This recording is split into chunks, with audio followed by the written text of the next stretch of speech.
Assalamualaikum warahmatullahi wabarakatuh. Nama saya Putri Aprianti, nomor stambuk D101201161. Di sini saya akan menjelaskan poin-poin penting tentang sejarah bahasa Indonesia. Bahasa Indonesia lahir pada tanggal 28 Oktober 1928. Pada saat itu, para pemuda dari berbagai pelosok Nusantara berkumpul dalam kerapatan pemuda dan berikrar: 1. Bertumpah darah yang satu, tanah Indonesia. 2. Berbangsa yang satu, bangsa Indonesia. Dan 3. Menjunjung bahasa persatuan, bahasa Indonesia. Ikrar para pemuda ini dikenal dengan nama Sumpah Pemuda.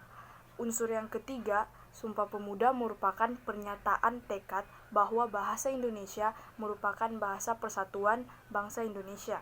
Pada tahun 1928, itulah bahasa Indonesia dikukuhkan kedudukannya sebagai bahasa nasional.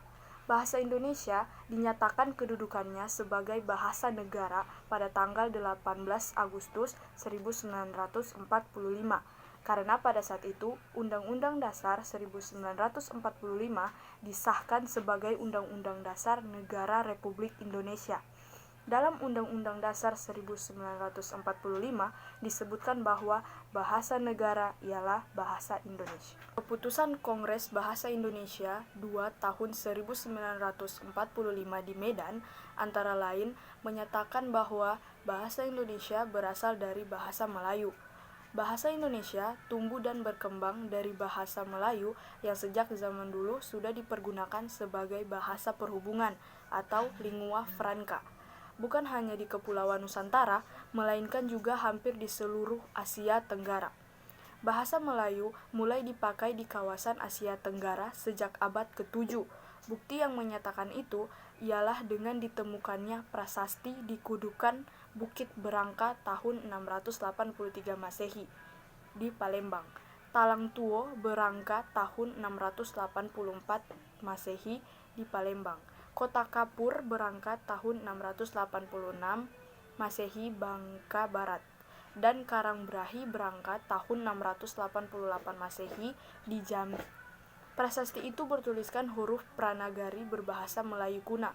Bahasa Melayu kuna itu tidak hanya dipakai pada zaman Sriwijaya, karena di Jawa Tengah atau Gandasuli juga ditemukan prasasti Berangka tahun 832 Masehi, dan di Bogor ditemukan prasasti Berangka tahun 942 Masehi yang juga menggunakan bahasa Melayu kuna. Bahasa Melayu dipakai di mana-mana di wilayah Nusantara, serta makin berkembang dan bertambah kukuh keberadaannya. Bahasa Melayu yang dipakai di daerah di wilayah Nusantara dalam pertumbuhannya dipengaruhi oleh corak budaya daerah. Bahasa Melayu menyerap kosakata dari berbagai bahasa, terutama dari bahasa Sanskerta, bahasa Persia, bahasa Arab, dan bahasa-bahasa Eropa. Bahasa Melayu pun dalam perkembangan muncul dalam berbagai variasi dan dialek. Perkembangan bahasa Melayu di wilayah Nusantara mempengaruhi dan mendorong tumbuhnya rasa persaudaraan dan persatuan bangsa Indonesia. Komunikasi antar perkumpulan yang bangkit pada masa itu menggunakan bahasa Melayu. Para pemuda antara perkumpulan yang bangkit pada masa itu menggunakan bahasa Melayu. Para pemuda Indonesia yang tergabung dalam perkumpulan pergerakan secara sadar mengangkat bahasa Melayu menjadi bahasa Indonesia yang menjadi bahasa persatuan untuk seluruh bangsa Indonesia. Sumpah Pemuda 28 Oktober 1928. Kebangkitan nasional telah mendorong perkembangan bahasa Indonesia dengan pesat. Peranan kegiatan politik, perdagangan, persurat kabaran, dan majalah sangat besar dalam memodernkan bahasa Indonesia. Proklamasi Kemerdekaan Republik Indonesia 17 Agustus 1945 telah mengukuhkan kedudukan dan fungsi bahasa Indonesia secara konstitusi dan sebagai bahasa negara. Oke, sampai sini saja penjelasan saya tentang poin-poin penting sejarah bahasa Indonesia. Lebih dan kurangnya mohon dimaafkan. Wassalamualaikum warahmatullahi wabarakatuh.